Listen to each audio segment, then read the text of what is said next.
Assalamualaikum warahmatullahi wabarakatuh. Selamat siang teman-teman sekalian. Selamat siang Bapak Zuhairon Yumni Yunan, SE, MSc, PH titik D sebagai dosen pengampu mata kuliah Ekonomi Korupsi 4D. Kami dari kelompok 10 akan membahas sebuah isu krusial yang terus menghantui bangsa kita, yaitu korupsi dan struktusi. Saya Matra Minova dan rekan saya Fatimah Nafisa Azara. kali ini kita akan membantu seluk-beluk kejahatan tersebut. Nah, kita akan masuk ke pendahuluan korupsi. Korupsi adalah sebuah kata yang tidak asing di telinga kita. Ini adalah kejahatan kerap putih yang secara perlahan namun pasti menggerogoti sendi-sendi kehidupan berbangsa dan bernegara. Berdampak bukan hanya merugikan keuangan negara, namun juga menggerogoti sendi-sendi kehidupan berbangsa dan bernegara. Dampaknya bukan hanya merugikan keuangan negara, tetapi juga merusak tatanan sosial. Dampaknya bukan hanya merugikan keuangan negara, tetapi juga merusak tatanan nasional, menghambat pembangunan ekonomi, serta mengikis kepercayaan masyarakat terhadap lembaga publik. Di Indonesia, korupsi telah mengakar kuat dalam sistem lembaga publik. Jadi tatanannya serius dalam mewujudkan pemerintahan yang bersih dan berintegritas. Ironisnya, upaya pembahasan korupsi seringkali terhambat oleh kompleksitas institusional, lemahnya penegakan hukum, serta budaya pemisif yang masih melekat di sebagian masyarakat. Untuk lebih memahami isu ini, mari kita pahami dulu tujuannya. Dalam video ini, kita akan membahas. Yang pertama itu ada memahami definisi dan bentuk korupsi. Yang kedua, ada menganalisis penyebab dan dampaknya. Yang ketiga, mengidentifikasi peran institusi pemberantasan korupsi. Yang keempat, yang terpenting itu adalah memberikan solusi yang strategis.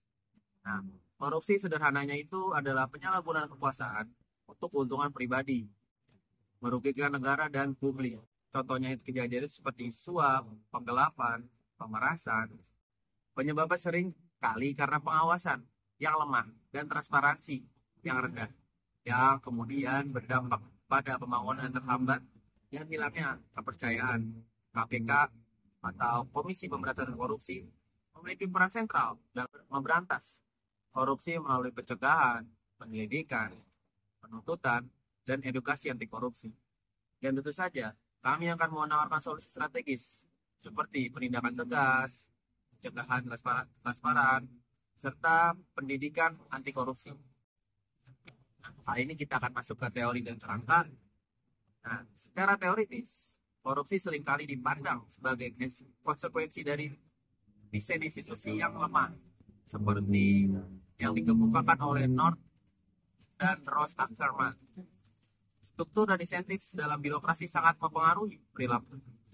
Jika ada kebijakan institusional dan penegakan hukum yang tidak efektif, maka korupsi akan semakin subur. Kita akan masuk ke kualitas institusi dan tingkat korupsi. Kualitas institusi yang sangat berbanding lurus dengan tingkat korupsi. Institusi yang kuat, di mana hukum yang ditegakkan, transparansi tinggi, dan akuntabilitas terjaga, cenderung memiliki tingkat korupsi yang rendah.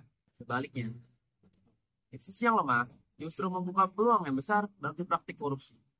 Oleh karena itu, reformasi melalui transparansi, pengawasan, dan penyederhanaan regulasi menjadi sangat penting. Kali ini kita akan masuk ke model teori. Untuk memahami lebih dalam, ada dua model teoritis yang relevan. Yang pertama, itu ada principal agency theory. Dalam teori ini, korupsi terjadi karena agen atau yang punya lebih banyak informasi berpotensi menyimpang demi kepentingan pribadi. Masalah utamanya adalah pengawasan yang lemah dan insentif yang tidak tepat, membuat agen lebih memiliki keuntungan sendiri daripada kepentingan prinsipal. Solusinya itu adalah memperbaiki sistem pengawasan dan insentif agar perilaku agen sejalan dengan tujuan prinsipal. Yang kedua, itu ada collection active theory. Korupsi dipandang sebagai norma sosial yang sudah mengakar dan sulit dilawan secara individual. Jika korupsi sudah menjadi kebiasaan, individu yang jujur berisiko dikucilkan atau dirugikan. Perubahan hanya mungkin terjadi melalui aksi kolektif yang mendorong perubahan norma dan perilaku di masyarakat. Solusinya adalah membangun gerakan bersama, memperkuat solidaritas anti korupsi, dan mengubah persepsi publik terhadap korupsi. Kali ini kita akan masuk ke slide 7, struktur institusi dan penyebab korupsi. Mari kita bedah.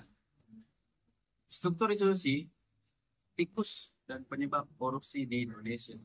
Dalam penanganan korupsi, kita memiliki Komisi Pemberantasan Korupsi atau KPK sebagai lembaga independen untuk penyelidikan, penyidikan, dan penuntutan kasus korupsi besar.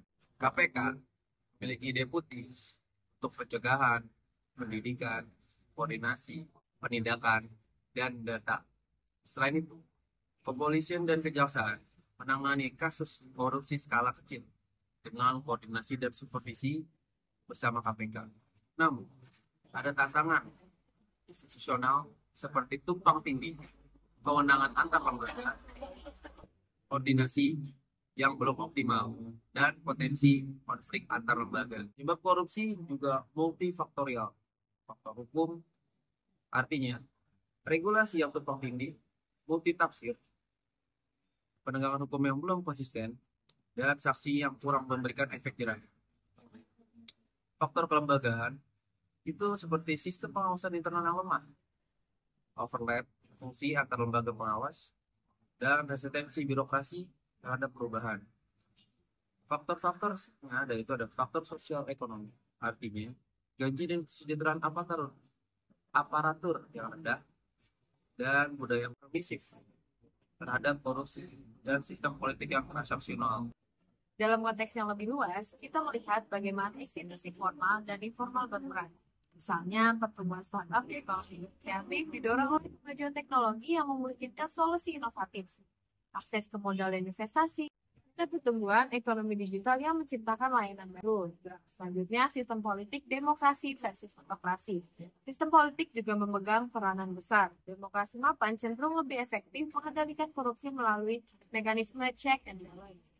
Pemilu bebas dan adil, akuntabilitas horizontal dan vertikal, serta partisipasi aktif publik dan media bebas. Namun, tantangannya adalah demokrasi tidak otomatis bersih dari korupsi. Sebaliknya, autokrasi sering dikaitkan dengan korupsi yang tinggi karena kekuasaan yang terpusat, kontrol media yang ketat, dan minimnya pengawasan masyarakat. Kualitas birokrasi dan penegakan hukum. Reformasi birokrasi adalah kunci. Kita melihat fokus pada peningkatan integritas ASN melalui pelaporan kekayaan, sistem whistleblowing, dan penggunaan zona integritas.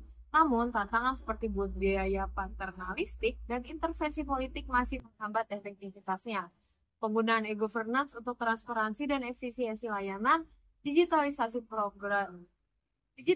proses birokrasi untuk mengurangi tata keadaan pungli, serta sistem pelaporan daring untuk pengawasan internal dan publik adalah langkah-langkah positif.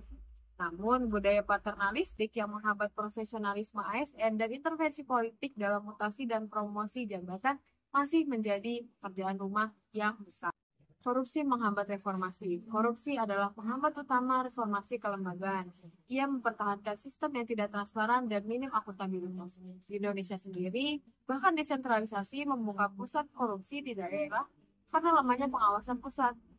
Jaringan patronase membuat birokrasi resisten terhadap perubahan, membuat reformasi cenderung hanya bersifat kosmetik, hiasan belakang. Institusi yang korupsi gagal menciptakan regulasi yang kredibel, menjadikan reformasi hanya formalitas, terutama di daerah dengan tingkat korupsi yang tinggi. Dampak korupsi ini sangat nyata pada kepercayaan publik dan legitimasi negara. Korupsi menurunkan kepercayaan publik, menciptakan persepsi negatif bahwa pejabat mementingkan kepentingan pribadi atau kelompok yang pada akhirnya mendorong apatisme politik. Sehingga masyarakat semakin hari semakin melemah akan kepercayaannya terhadap pejabat ASN maupun institusional. Korupsi juga menghambat stabilitas ekonomi dan sosial. Penyalahgunaan anggaran memperparah kesenjangan sosial menciptakan ketidakpastian hukum, dan mengurangi minat investor, baik nasional maupun internasional. Dan yang paling berbahaya, ia melemahkan legitimasi negara. Ketidakadilan dalam penegakan hukum mendorong publik mencari jalur informal seperti patronase atau suap, yang pada akhirnya memperdalam ketimpangan struktural. Peran elit politik dalam patronase. Elit politik seringkali mempertahankan korupsi melalui praktik patronase. Elit politik seringkali mempertahankan korupsi melalui praktik patronase. Pertukaran dukungan publik dengan akses sumber daya, pola ini menghambat akuntabilitas, melemahkan institusi demokrasi, dan melindungi pelaku korupsi. Untuk memutus dominasi elit korupsi, reformasi membutuhkan transparansi, pengawasan kuat, dan partisipasi publik yang aktif. Sebagai penutup, mari kita simpulkan. Korupsi bukan sekedar perilaku individu, melainkan cerminan kelemahan struktur institusi, baik formal maupun informal. Praktik patronase dan lemahnya akuntabilitas memperkuat budaya korupsi, terutama di tingkat daerah dan tingkat korupsi yang masih tinggi. Korupsi melemahkan reformasi kelembagaan, menurunkan kepercayaan publik, dan mengancam legitimasi negara. Oleh karena itu, reformasi anti korupsi membutuhkan pendekatan sistemik. Ada penguatan hukum, transparansi, insentif birokrasi yang kuat, maupun partisipasi publik. Tanpa perubahan struktural dan budaya yang mendalam, upaya pemberantasan korupsi hanya akan bersifat simbolis. Terima kasih telah menonton video kami. Semoga penjelasan ini dapat bermanfaat bagi rekan-rekan sekalian. Semoga penjelasan ini memberikan pemahaman yang lebih baik tentang korupsi dan bagaimana struktur institusi yang mempengaruhinya. Jika ada pertanyaan atau ingin berdiskusi lebih lanjut, bisa menghubungi email-email di bawah ini. Cukup sekian video dari kelompok kami, yaitu kelompok 10. Kurang lebihnya kami mohon maaf. Wassalamualaikum warahmatullahi wabarakatuh.